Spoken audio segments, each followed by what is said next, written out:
రోజు కోడలితో మాటలు పడలేక 2 రోజులు తీర్థయాత్రలకు వెళ్ళింది అత్తగారు. తిరిగి వచ్చిన అత్తగారిని చూసి కోడలు ఏడుస్తూ అత్తగారి కాళ్ళ మీద పడి ఇంకెప్పుడూ ఇల్లు వదిలి వెళ్ళకండి అంటూ ప్రాధేయపడింది. అంతలా కోడలిలో మార్పుకి కారణమేంటి? అందరికీ నమస్కారం. కలియుగం కథలు ఛానల్కి స్వాగతం.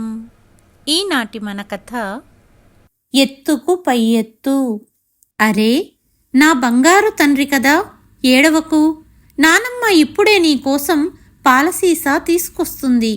సుశీలా గారి గొంతు వంటింటి 4 గోడలను దాటుకొని ఇల్లు మొత్తం మారుమోగుతోంది. ఆమె చేతిలో పాలసీసా ఉంది. అందులో వేడిగా ఉన్న పాలు పోస్తూ హాలులో నేల మీద కూర్చున్న 1 సంవత్సరం మనవడు అర్జున్తో గట్టిగా మాట్లాడుతున్నారు. అర్జున్ నేల మీద ఏడుస్తూ దొల్లుతున్నాడు. అతడిని పిలిచి శాంతపరచడానికి ప్రయత్నిస్తోంది సుశీల. కానీ ఆ చిన్నపాటి తుఫానును ఆపడం ఆమె వల్ల కాలేదు. నా బంగారు తండ్రి కదా అర్జున్, చూడు పాలు రెడీ అంటూ మనవడి దగ్గరికి వెళ్ళింది. అయితే ఆమె పాల సీసాలో పాలు పోసి అర్జున్ దగ్గరికి వెళ్లే లోపలే ఒక గంభీరమైన గొంతుక ఇంటి ప్రశాంతతను భగ్నం చేసింది.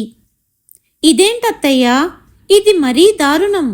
మీకు ఒక్క పని కూడా సరిగ్గా రాదు అంటూ కేకలు వేసింది కోడలు స్వప్న. ఆమె హాలులోకి వేగంగా అడుగులు వేసి అర్జున్ను ఎత్తుకుంది. అత్తగారి వైపు కోపంతో చూస్తోంది. ఏం జరిగింది స్వప్న? నా మీద ఎందుకు అరుస్తున్నావు? నేను ఏం చేశాను? సుశీలా గారు ఆశ్చర్యంగా అడిగారు. పాలసీసా ఇంకా ఆమె చేతిలోనే ఉంది. ఏం చేశారని నన్నే అడుగుతున్నారా? స్వప్న స్వరం ఇంకా గట్టిగా మారింది. ఆమె ఏడుస్తున్న అర్జున్ను ఊపుతూ, ఒక్కసారి చూడండి, నా బిడ్డ పరిస్థితిని ఎలా తయారు చేశారో. బట్టలన్నీ మురికిగా, చేతులు కాళ్ళు దుమ్ముతో నిండిపోయి ఉన్నాయి. వీడు నేల మీద పడి అరుస్తున్నాడు. నేను లేనప్పుడు నా కొడుకుని ఇలా చూసుకుంటున్నారా? అనింది స్వప్న. సుశీలా గారి ముఖం వాడిపోయింది. ఆమె వివరణ ఇవ్వడానికి ప్రయత్నిస్తూ, అయ్యో, నేను పాలు తీసుకురావడానికి వెళ్ళాను. సోఫా మీద కూర్చోబెడితే కింద పడతాడు. అందుకే నేల మీద కూర్చోబెట్టి వెళ్ళాను. చిన్న పిల్లవాడు, చేతులు కాళ్ళు అటూ ఇటూ కదిలిస్తాడు కదా స్వప్న, అందుకే అంటున్న అత్తగారి మాటలు పూర్తవ్వకముందే, మరి చాప మీద కూర్చోబెట్టలేరా? నేల మీద ఎందుకు కూర్చోబెట్టారు? స్వప్న కోపంతో ప్రశ్నించింది. ఆమె కోపం పెరిగిపోయింది. తర్వాత ఒక మూలగా ఉన్న అర్జున్ మురికి బట్టలను చూసింది. ఓ దేవుడా, అర్జున్ మురికి బట్టలనైనా ఇంతకుముందు ఉతికేవారు.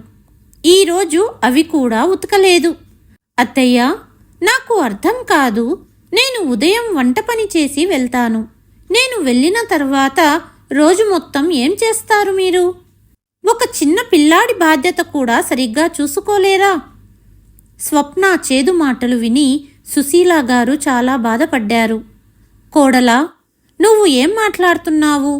ఆమె గొంతులో వణుకు. రోజు మొత్తం నేను అర్జున్ని కంటికి రెప్పలా కాపాడుకుంటున్నాను. బాబు గురించి ఎన్ని పనులు ఉంటాయో నీకు అసలు అర్థమవుతుందా? అలాగే నువ్వు రవి ఉద్యోగానికి వెళ్ళాక ఇల్లంతా సర్ది ఇంటి పనంతా చేస్తాను.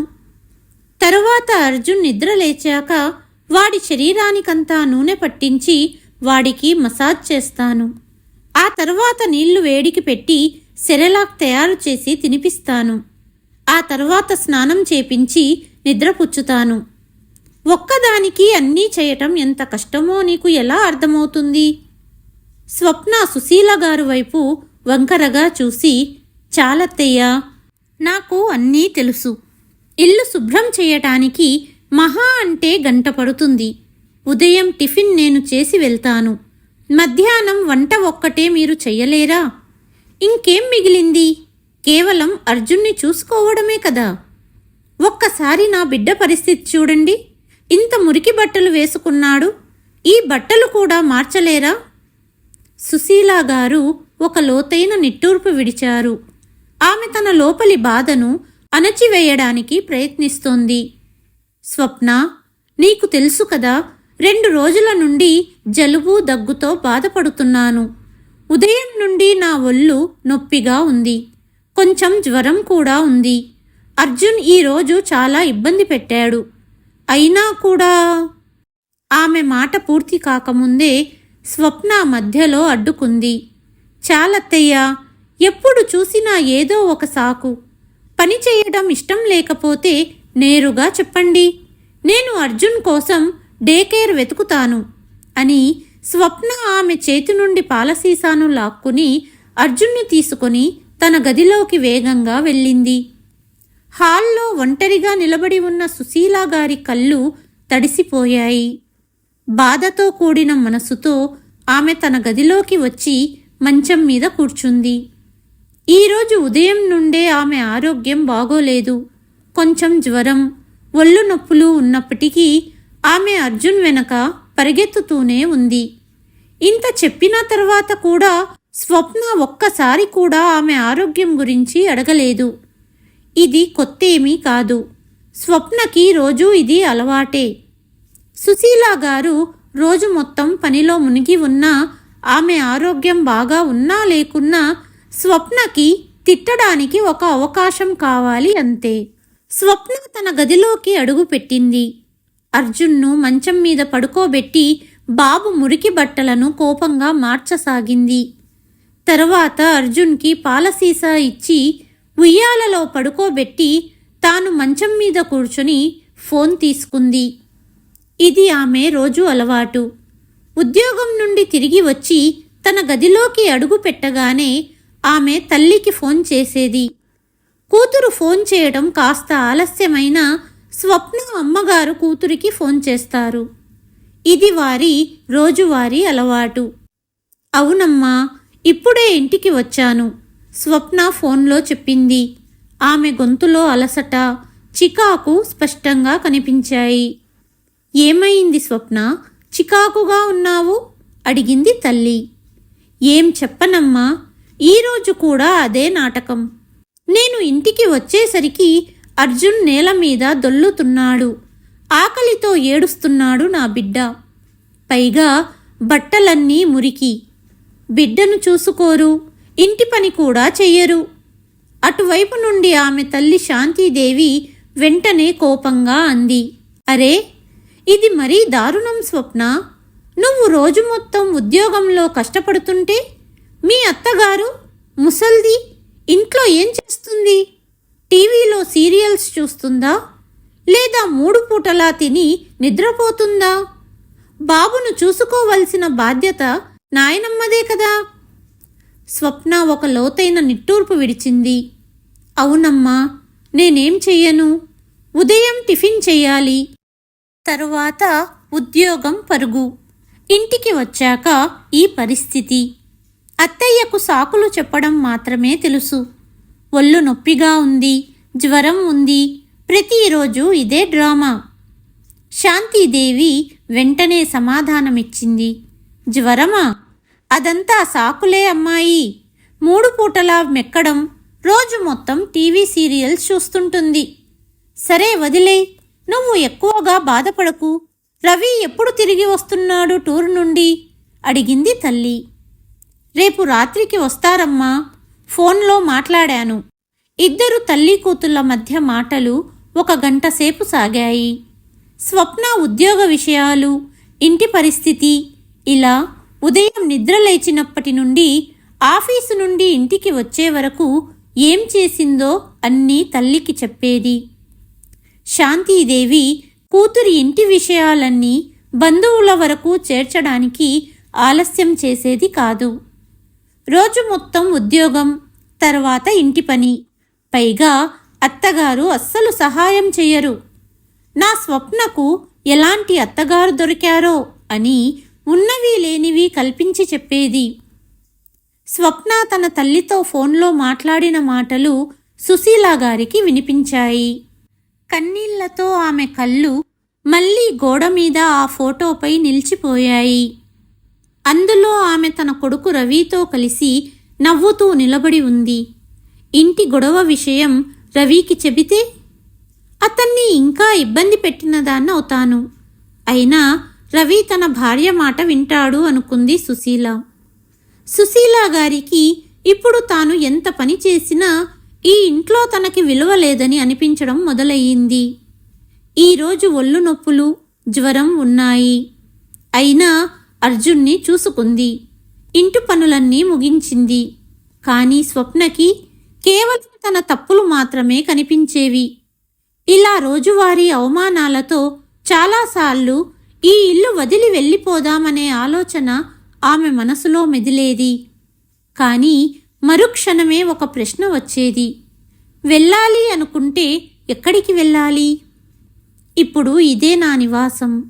ఒంటరిగా గదిలో కూర్చొని సుశీల గారు తన గతాన్ని తలుచుకుంది.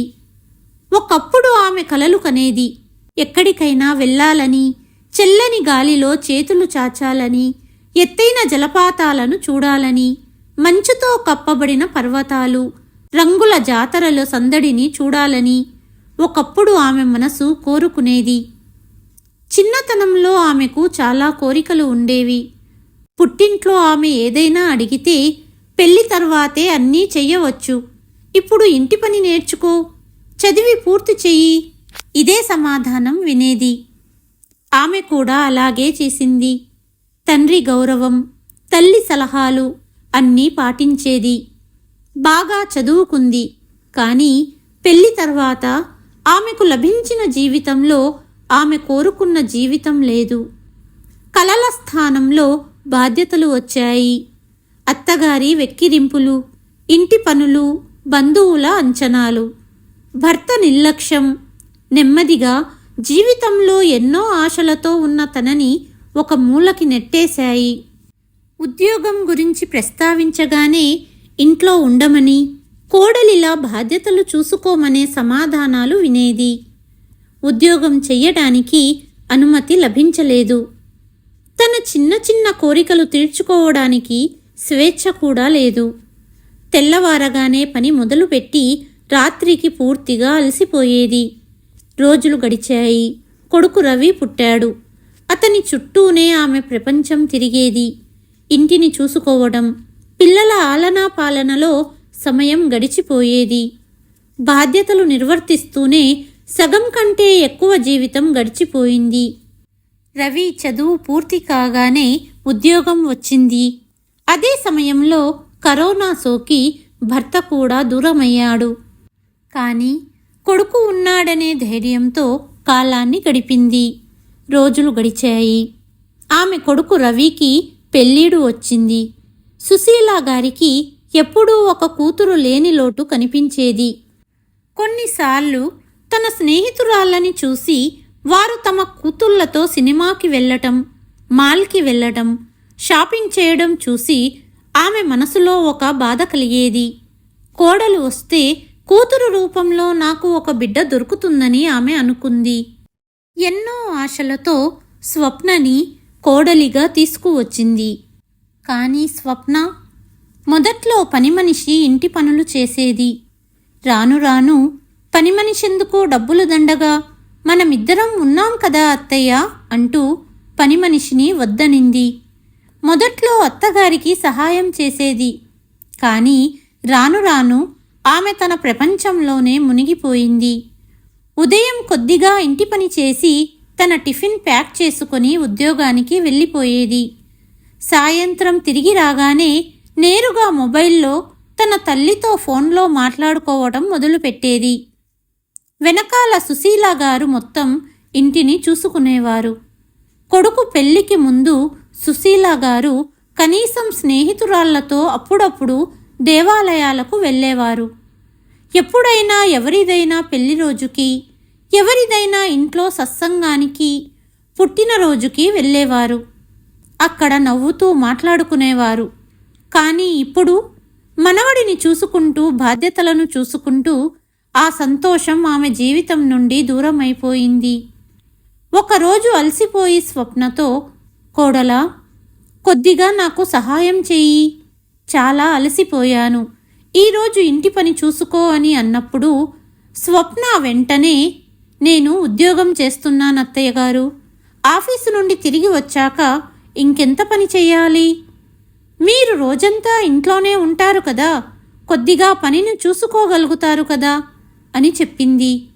ఈ మాటలు సుశీల గారిని చాలా బాధ పెట్టాయి. కేవలం ఉద్యోగానికి వెళ్ళడమే వర్కింగ్ అని అంటారా? ఇంటి పని చెయ్యడానికి విలువ లేదా? సుశీల గారికి స్వప్న ఇప్పుడు కోడలు కాదు, ఒక బాస్ లాగా అనిపించింది. అత్తగారిని కేవలం ఒక ఇంటి పని మనిషిలాగా చూస్తుంది. ఈరోజు ఆమెకు ఆరోగ్యం బాగోలేదు, రోజంతా తలనొప్పిగా ఉంది. అయినా ఆమె అర్జున్ని చూసుకుంది. సాయంత్రం అయింది, కానీ కోడలు ఇంకా ఫోన్లోనే ఉంది. అందుకే తనే లేచి వంటింట్లోకి వెళ్ళి రాత్రికి భోజనం వండింది. కాసేపటికి తినడానికి కూర్చున్నప్పుడు, ఇదేంటి ఎంత చప్పగా పప్పు చేశారు? ఈ రోగుల భోజనం నా వల్ల కాదు, మీరే తినండి అని స్వప్న రాత్రికి భోజనాన్ని ఆర్డర్ పెట్టుకుంది. అసలే నీరసంగా ఉంది, అయినా వంట చేశాను. కానీ స్వప్న మనసులో అనుకుంది సుశీల. ఇదంతా చూసి సుశీల గారి సహనం కట్టలు తెంచుకుంది. ప్రతిరోజులాగే స్వప్న తన కొడుకు అర్జున్ని అత్తగారి పక్కనే పడుకోబెట్టింది. అర్జున్ సుశీల గారి పక్కన గాఢ నిద్రలో ఉన్నాడు. కానీ సుశీల గారి కళ్ళకు నిద్ర దూరమయ్యింది. ఆమె మంచం మీద కూర్చుని నిశ్శబ్దంగా కన్నీళ్లు తుడుచుకుంటూ మనసులో అనుకుంది, ఇలా కాదు, ఇప్పుడు నేను నా కోసం నిలబడాలి. నా జీవితానికి కూడా ఒక విలువ ఉంది. అది కోడలికి అర్థమయ్యేలా చేస్తాను. నేనేంటో నిరూపిస్తాను. ఆమె మనసులో ఆలోచనల తుఫాను రేగింది. ప్రతిరోజు ఈ నాటకం, ఈ వెక్కిరింపులు, ఈ అవమానం ఇంకా ఎంత భరించాలి అని ఆమె ఆలోచించింది. బంధాలను బలవంతంగా కట్టలేరు. ఒక పక్షం బంధాన్ని నిలబెట్టాలని అనుకోనప్పుడు రెండవ పక్షం ఎంతకాలం దానిని పట్టుకుంటుంది? ఆమె సహనానికి హద్దులు దాటిపోయాయి. ఆమె ఈ ఇంట్లో ఒక పనిమనిషిలా కాకుండా తన ఆత్మగౌరవంతో జీవించాలని కోరుకుంది. మరుసటి రోజు శనివారం ఉదయం మొదటి కిరణంతోనే సుశీల గారు ఫోన్ మోగింది. స్క్రీన్ మీద తన స్నేహితురాలు మంజు పేరు చూసి ఆమె ముఖంపై చిరునవ్వు వచ్చింది. సుశీల, ఎలా ఉన్నావు? ఎంతకాలమయ్యింది మాట్లాడి అని అడిగింది. సరే కానీ విను, మేమంతా కలిసి 2 రోజుల బృందావన యాత్రకు వెళ్తున్నాం. నీ జవాబు ఎప్పుడులాగే రానంటావని మాకు తెలుసు. అయినా ఒకసారి అడగాలనుకున్నాను. వస్తావా? భగవంతుడి దర్శనం చేసుకుని వద్దాం. కొద్దిగా ప్రశాంతత లభిస్తుంది. ఇదంతా విన్న సుశీల గుండె వేగంగా కొట్టుకుంది. బృందావనం, కృష్ణ దర్శనం వినడానికి ఎంత బాగుంది. ఎప్పుడూ ఇంటి పనులు, అర్జున్ బాధ్యత, స్వప్న వెక్కిరింపులు ఇవన్నీ ఆమె జీవితాన్ని ఒక భారంగా మార్చాయి. కానీ ఈరోజు మంజు మాట ఆమెలోని ఒకప్పుడు కలలు, కోరికలతో నిండిన సుశీలను మేల్కొల్పినట్లు అనిపించింది. సుశీల, ఏమయ్యింది? అడిగింది స్నేహితురాలు. ఏమీ లేదు మంజు, నేను మీతో వస్తాను అని అంది సుశీల. నిజంగా మంజు గొంతులో ఆశ్చర్యం, సంతోషం రెండూ ఉన్నాయి. ఇదేంటి సుశీల, నువ్వు ఎప్పుడూ రానంటావు కదా? సరే అయితే సాయంత్రం 7 గంటలకు బయలుదేరుదాం, ఉంటాను అంటూ మంజు ఫోన్ పెట్టేసింది. సుశీల కూడా ఫోన్ పెట్టేసింది. కానీ మనసులో కొద్దిగా భయం ఉంది. ఈ విషయం చెబితే స్వప్న ఏమంటుంది? 2 రోజుల యాత్ర గురించి చెబితే స్వప్న వెళ్ళనివ్వదని ఆమెకు తెలుసు. ఉదయం ఉద్యోగానికి వెళ్ళిన స్వప్న సాయంత్రం 5 గంటలకు ఇంటికి తిరిగి వచ్చింది. స్వప్న తిరిగి వచ్చాక, స్వప్న, నా స్నేహితురాళ్ళు ఒక్కరోజు కోసం బృందావనం యాత్రకు వెళ్తున్నారు, కృష్ణ దర్శనం చేసుకోవడానికి. నేను కూడా వెళ్దామని అనుకుంటున్నాను. ఈరోజు సాయంత్రం వెళ్తాను, రేపు తిరిగి వస్తాను అని అబద్ధం చెప్పింది సుశీల. స్వప్న అత్తగారి వైపు చూసింది. అయినా రవి ఈరోజు రాత్రి టూరు నుండి తిరిగి వస్తాడు కదా అని అంది సుశీల. స్వప్న ఫోన్లో ఏదో స్క్రోల్ చేస్తూ, సరే అత్తగారు, ఒకరోజే కదా, వెళ్ళండి అని జవాబిచ్చింది. స్వప్న మనసులో, సరే, ఒకరోజు ఇంట్లో ప్రశాంతంగా ఉంటుంది. అర్జున్ని చూసుకోవటం పెద్ద కష్టమేమీ కాదు. రేపు ఆదివారం, నేను కూడా పొద్దెక్కేదాకా నిద్రపోవచ్చు. అత్తగారు ఇంట్లో ఉంటే ఉదయమే హడావుడి చేయటం మొదలు పెడతారు. ఆదివారం కూడా నిద్ర పూర్తి కానివ్వరు. ఇల్లు శుభ్రం చేయటం పెద్ద పనేమీ కాదు. మధ్యాహ్నానికి భోజనం ఆర్డర్ చేసుకుంటాను. సాయంత్రానికి ఈవిడ వచ్చేస్తుంది. రాత్రికి ఈవిడే వండుతుంది అని అనుకుంది. అటువైపు తన బ్యాగ్ సర్దుకుంటూ సుశీలా గారి కళ్ళు తన ఇష్టమైన పాత ఆకుపచ్చ రంగు సిల్కు చీరపై పడ్డాయి. ఎన్నో సంవత్సరాల క్రితం ఆమె దానిని కొనుక్కుంది. కానీ ధరించే అవకాశం లభించలేదు. ఆమె దానిని బ్యాగులో పెట్టుకుంది. కృష్ణ దర్శనం చేసుకోవటానికి కొత్త చీర కట్టుకొని వెళ్తాను అని ఆమె అనుకుంది. కానీ ఆమె మనసు ఉత్సాహం, భయం మధ్య ఊగిసలాడుతోంది. సాయంత్రం 7 గంటలకు సుశీలా గారు తన స్నేహితురాళ్లతో కలిసి బృందావన యాత్రకు బయలుదేరారు. ముఖంపై చిన్నపిల్లల సంతోషం ఉంది. అటువైపు ఇంట్లో స్వప్న తన తల్లితో ఫోన్లో మాట్లాడడం ముగించింది. అర్జున్ ఊయలలో గాఢ నిద్రలో ఉన్నాడు. మరియు రాత్రి భోజనం వంటగదిలో సిద్ధంగా ఉంది. స్వప్న ముఖంపై ఒక చిన్న ప్రశాంతత కనిపించింది. సరే, ఆమె మనసులో అనుకుంది. ఒకరోజు అత్తగారి హడావిడి నుంచి విముక్తి లభించింది. ఏమైనా ఆమె రోజంతా చిరాకుగా ఇటూ అటూ తిరుగుతూ ఉంటుంది అని స్వప్న అనుకుంది. అర్జున్ని చూసుకోవటం ఎంత పెద్ద పని. ఒకరోజు నేను హాయిగా గడుపుతాను అని ఆమె అనుకుంది. రాత్రి 1 గంటకు రవి తన టూర్ నుండి అలసిపోయి తిరిగి వచ్చాడు. స్వప్న సగం నిద్రలో ఉంది. భోజనం వేడి చేయాలా అని ఆమె నిద్రమత్తులో అడిగింది. రవి అవునన్నట్లు తల ఊపాడు. భోజనం చేసి మంచం మీద పడిపోయాడు. కానీ ఇద్దరూ కళ్ళు మూసుకునే సమయానికే అర్జున్ ఏడుపుతో గది నిండిపోయింది.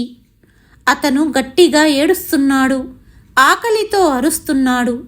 మామూలుగా అతను నానమ్మ దగ్గర పడుకునేవాడు కాబట్టి రాత్రి అతనికి పాలసీసా ఇచ్చే బాధ్యత కూడా నానమ్మదే. కానీ ఈరోజు స్వప్ననే అతనిని చూసుకోవాలి. స్వప్న విసుగుతో లేచింది. లేచి వంటింట్లోకి వెళ్ళి పాలు వేడి చేసి బాటిల్లో వేసి అర్జున్కి ఇచ్చింది. కానీ ఆమె కళ్ళు నిద్రతో బరివెక్కి ఉన్నాయి. అర్జున్, ఊరుకో, అమ్మకు నిద్ర వస్తోంది అని ఆమె తనలో తాను అనుకుంది. కానీ అర్జున్ ఎక్కడ వింటాడు? బాటిల్ పడేసి కొన్నిసార్లు స్వప్న మీద దూకడం, కొన్నిసార్లు రవిని తన్నడం మొదలుపెట్టాడు. రవి అలసిపోయి గాఢ నిద్రలోకి వెళ్ళిపోయాడు. కానీ స్వప్న సహనం కోల్పోతుంది. అర్జున్, ఆపు అని ఆమె చిరాకుతో అంది. అతనికి మొబైల్ ఇచ్చింది.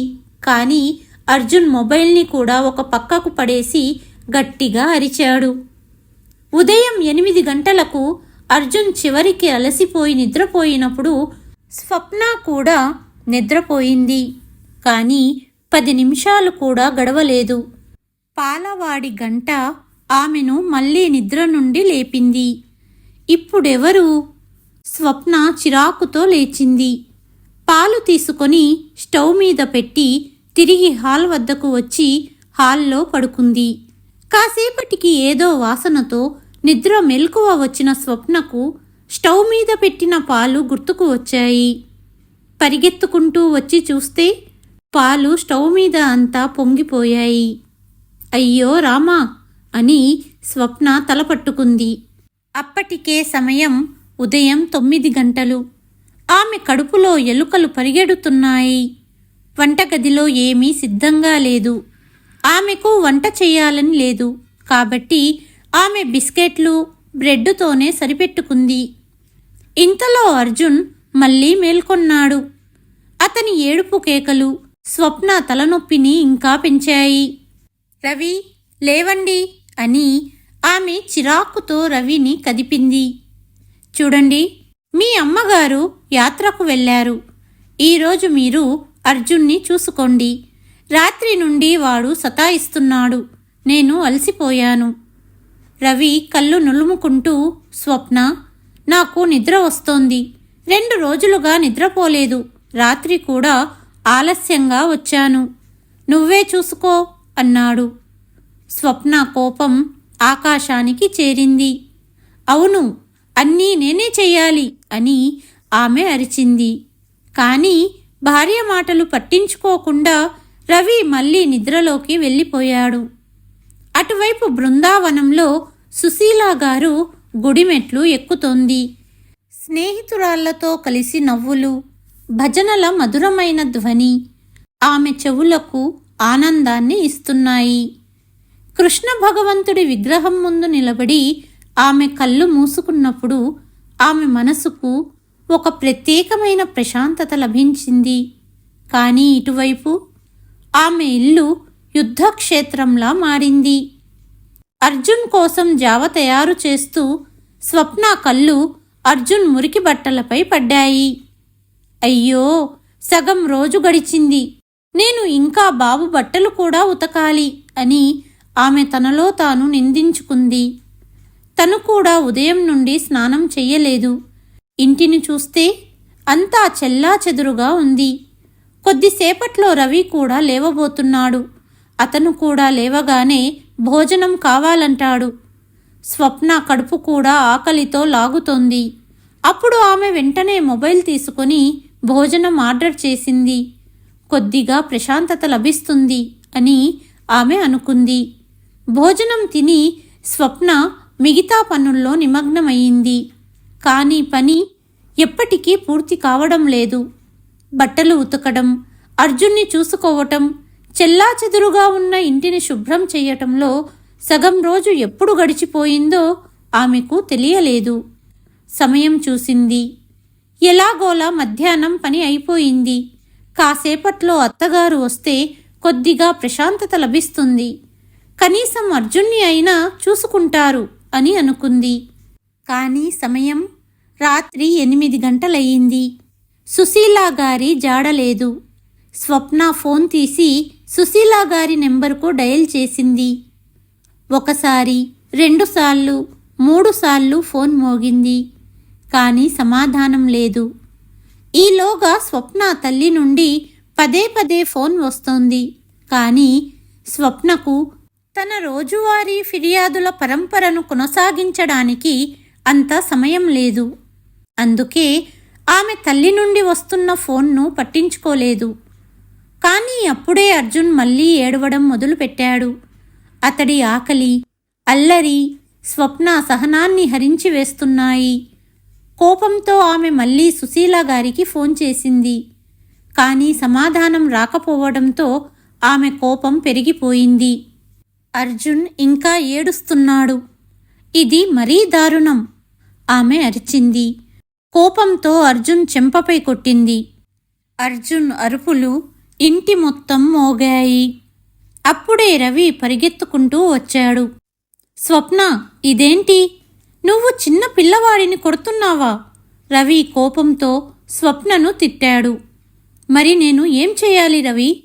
స్వప్న ముఖం కోపం, అలసటతో ఎర్రగా ఉంది. మీ అమ్మ ఏమీ ఆలోచించకుండా తిరగడానికి వెళ్ళిపోయింది. ఏ సమాచారమూ లేదు. ఫోన్ కూడా ఎత్తడం లేదు. నీకైతే నా గురించి బాబు గురించి అసలు పట్టింపే లేదు. అసలు నేను ఏమనుకున్నాను, ఏం జరిగింది? నా ఆదివారం మొత్తం పాడైపోయింది. ఆమె అరుస్తూ తల పట్టుకొని కూర్చుంది. అప్పుడే ఆమె తల్లి నుండి మళ్ళీ ఫోన్ వచ్చింది. స్వప్న వెంటనే ఫోన్ ఎత్తి అరిచింది. ఏంటమ్మా, ఎందుకు పదే ఫోన్ చేస్తున్నావు? నేను ఇప్పటికే విసిగిపోయాను. ఇప్పుడు ఫోన్ చెయ్యకు అని గట్టిగా తల్లిపై కోప్పడి ఫోన్ కట్ చేసింది. గదిలోంచి రవి గొంతు వినిపించింది. స్వప్న, అర్జున్కు ఏదైనా తినడానికి ఇవ్వు. బహుశా ఆకలిగా ఉండి ఏడుస్తున్నాడు. అతను అర్జున్ను ఒళ్ళో పట్టుకొని శాంతపరచడానికి ప్రయత్నిస్తున్నాడు. స్వప్న కోపంగా వంటింటి వైపు చూసింది. కానీ అక్కడ ఏమీ సిద్ధంగా లేదు. ఆమె మళ్ళీ సుశీల గారికి ఫోన్ చేయడానికి ప్రయత్నించింది. కానీ సమాధానం రాకపోవడంతో ఆమె కోపం ఆకాశాన్ని తాకింది. సాయంత్రం వరకు వస్తానంది. ఎక్కడుంది? ఇప్పుడు రాత్రి 10 గంటలయ్యింది. మీ అమ్మ జాడలేదు. ఆమె రవి మీద విరుచుకుపడింది. రవి ప్రశాంతంగా సమాధానమిచ్చాడు. అరే, అయితే ఏమయ్యింది? ఇంట్లో కొంచెం పనే కదా ఉంటుంది. దానికే నువ్వు అరుస్తున్నావు. స్వప్న చెవుల్లో ఈ మాటలు బాణంలా గుచ్చుకున్నాయి. ఇవే మాటలు ఆమె ప్రతిసారి సుశీల గారికి చెబుతుంది. కొంచెం పని. ఆ క్షణంలో ఆమెకు మొదటిసారిగా అర్థమయ్యింది. తాను కొంచెం పని అనుకున్నది ఎంత భారమైనదో. ఉదయం నుండి సాయంత్రం వరకు అర్జున్ను చూసుకోవటం, వంట చేయటం, ఇంటిని శుభ్రం చేయటం, ప్రతి చిన్న పెద్ద బాధ్యతను సుశీల గారు ప్రతిరోజు ఫిర్యాదు లేకుండా చేసేది. కానీ ఒక్కరోజులోనే స్వప్న ఓడిపోయింది. ఆమె అలసట, ఆమె కోపం, అర్జున్ ఏడవడం అన్నీ సుశీల గారి విలువ తెలిసొచ్చేలా చేశాయి స్వప్నకు. అటువైపు బృందావనంలో సుశీల గారు తన స్నేహితురాళ్లతో గుడి బయట కూర్చున్నారు. ఫోన్ స్క్రీన్పై స్వప్న నుండి అనేక మిస్డ్ కాల్స్ ఉన్నాయి. మంజు అడిగింది, సుశీల, ఎందుకు ఫోన్ ఎత్తడం లేదు? ఏదైనా ముఖ్యమైన పని ఉందేమో? సుశీల గారు ఒక లోతైన నిట్టూర్పు విడిచి నవ్వుతూ అన్నారు, ప్రస్తుతానికి ఈ ప్రశాంతమైన క్షణాలను ఆస్వాదించడం కన్నా నాకు ముఖ్యమైనది ఏమీ లేదు. బృందావన్ 2 రోజుల యాత్ర సుశీల గారికి కల నిజమయ్యిందనే చెప్పాలి.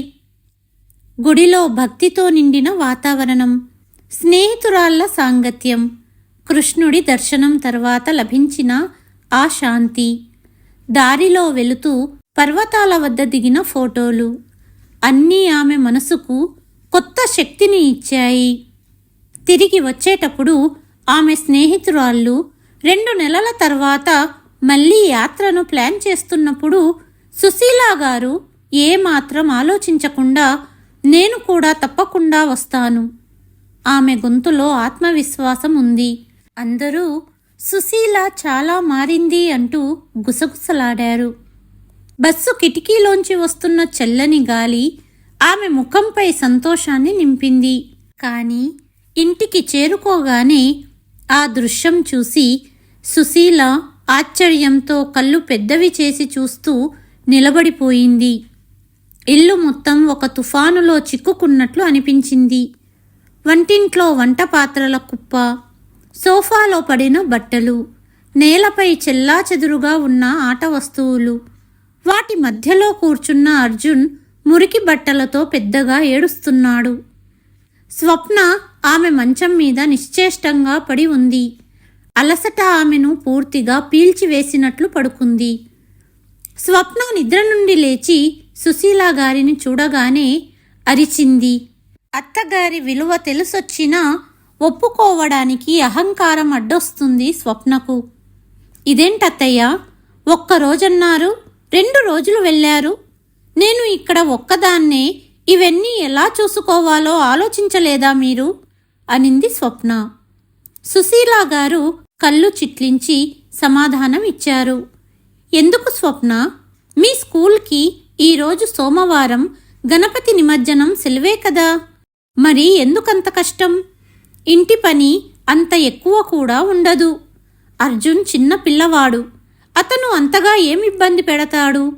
ఆమె గొంతులో పరుషత్వం ఉంది. కానీ కళ్ళల్లో ఒక లోతైన భావం దాగి ఉంది.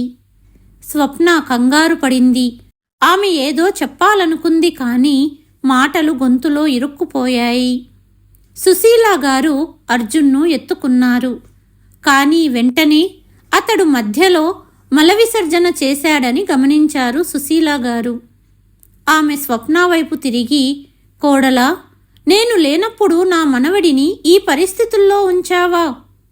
మురికి బట్టలు, మూత్రం మలంతో తడిసిపోయి ఉన్నాడు. నువ్వేమో హాయిగా నిద్రపోతున్నావు. ఇల్లు చూడు ఎలా చెల్లా చెదురై పడి ఉందో. నువ్వు వస్తువులను వాటి స్థానంలో కూడా పెట్టలేదా? ఆట వస్తువులు, పాత్రలు అన్నీ ఇక్కడ అక్కడ పడి ఉన్నాయి. నువ్వు రోజు మొత్తం ఫోన్ చూస్తున్నావా లేదా టీవీ చూస్తూ కూర్చున్నావా? స్వప్న సిగ్గుతో తలదించుకుంది. అర్థమయ్యిందత్తయ్యా, మీరు నా మీద పగ తీర్చుకుంటున్నారు కదా. సుశీల గారు ఒక లోతైన నిట్టూర్పు విడిచారు. ఆమె కళ్ళల్లో బాధ, దృఢత్వం కలగలిసి ఉన్నాయి. పగ? లేదు కోడలా, నేను రోజు మొత్తం ఏం చేస్తానో చూపించాలనుకున్నాను. 2 రోజుల్లో నువ్వు అర్జున్తో, ఇంటితో ఇంతగా విసిగిపోయావు. ఏమీ చెయ్యలేకపోయావు. కానీ నేను ప్రతిరోజు ఇవన్నీ చేస్తున్నాను. రోజు మొత్తం పిల్లాడిని చూసుకోవటం, అందరికీ వంట చేయటం, ఇల్లు శుభ్రం చేయటం, తర్వాత సాయంత్రం నీ మాటలు వినడం. నేను మనిషిని కాదా? నాకు కూడా అలసట ఉంటుంది. రోజు మొత్తం ఏం చేస్తారు అని నువ్వు ప్రతిరోజు అడిగినప్పుడు నాకు కూడా బాధ కలుగుతుంది. ఇప్పుడు స్వప్న కళ్ళు చెమ్మగిల్లాయి. ఆమె తలదించుకుంది. అత్తగారి ప్రతి మాట స్వప్న గుండెలో గుచ్చుకున్నట్టుగా ఉన్నాయి. ఆమెకు అర్జున్ని కొట్టిన క్షణం, రవితో గొడవపడిన క్షణం, తన తల్లి ఫోన్ కూడా ఎత్తని క్షణం గుర్తొచ్చాయి. ఈ 2 రోజుల ఒంటరి పోరాటం ఆమెకు సుశీల గారు ప్రతిరోజు మౌనంగా భరించే ఆ అలసట, భారం చూపించాయి. అత్తయ్య, నన్ను క్షమించండి. నేను మిమ్మల్ని చాలా మాటలన్నాను. కానీ నేను స్వయంగా ఇవన్నీ చెయ్యవలసి వచ్చినప్పుడు మీరు ఎంత పని చేస్తారో అర్థమయ్యింది. నేను తప్పు చేశాను. దయచేసి నన్ను క్షమించండి. ఇకపై నేను ఇంటి పనుల్లో మీకు సహాయం చేస్తాను. సుశీల గారు ఒక క్షణం స్వప్న వైపు చూశారు. తర్వాత నవ్వుతూ అన్నారు, సరే కోడలా, నేను అర్జున్ను చూసుకుంటాను. నువ్వు వెళ్ళి వంటింట్లో ఏదైనా వంట చెయ్యి. నాకు చాలా ఆకలిగా ఉంది. ఆమె గొంతులో ఇప్పుడు కోపం లేదు. ఒక తల్లి ప్రేమతో కూడిన శక్తి ఉంది. స్వప్న చూసింది. సుశీల గారు తన మనవడిని ప్రేమతో ముద్దాడుతూ అతడి బట్టలు మారుస్తున్నారు. అర్జున్ ఆమె వల్లో శాంతంగా ఆమె చీరతో ఆడుకుంటున్నాడు. ఇది చూసి స్వప్నకు ఒక ప్రశాంతత లభించింది. ఆమె వంటింట్లోకి వెళ్ళి ప్రశాంతంగా వంట చేయటం మొదలుపెట్టింది. ఆమెకు కూడా ఆకలిగా ఉంది. ఆ రోజు 2 రోజుల తర్వాత స్వప్న ప్రశాంతంగా కూర్చుని భోజనం చేసింది. ఆ రోజు తర్వాత ఆమె వీలైనంత వరకు ఇంటి పనుల్లో అత్తగారికి సహాయం చేయటం మొదలుపెట్టింది. ఉదయం కూరగాయలు కోయడంతో పాటు సాయంత్రం కూడా వంటింట్లో సుశీల గారితో కలిసి పనిచేయటం మొదలుపెట్టింది. ఇప్పుడు రాత్రి భోజనం స్వప్న చూసుకునేది. సుశీల గారు కూడా తన కోసం సమయం వెచ్చించడం మొదలుపెట్టారు.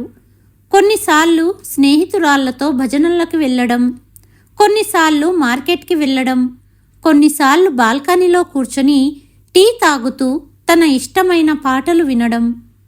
బంధాల మధ్య ఉన్న దూరం నెమ్మదిగా అందరిలో ప్రేమ ఆప్యాయతలతో నిండిపోయింది.